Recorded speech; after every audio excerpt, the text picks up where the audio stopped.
Dirkje Blokzeil en haar man hien lang zocht naar een goede opvang van Rink. Maar na 4 dagen wie haar zoon weer thuis, nadat ze een verontrust een telefoontje kregen. Toen hij naar huis belde en hij doet het verhaal van dat er echt drugs gebruikt wordt, dat er bewoners, jongeren, compleet oud lijnen, skoemdik op bemoelen. En toen ik echt zoiets van, waar heb ik mijn baan in plaatst? Rink had een geestelijke behandeling en moest uit de huis omdat hij gedragsproblemen had. Bij Rijk zou hij ervoor behandelen worden en daar wijn je. Doordat hij ben erheen voor zijn problemen en net om nog weer problemen daarbij te krijgen.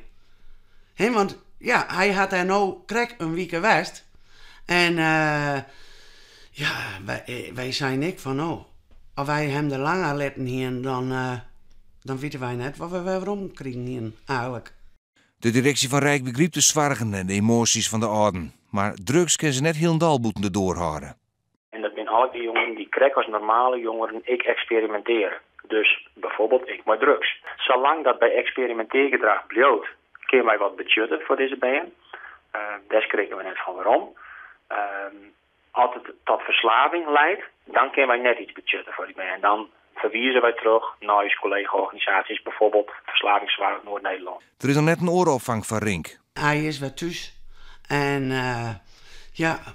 we moeten maar zien hoe het komt. Voor de familie Blokzeil ziet vast dat Rink net weer naar Rijk gaat.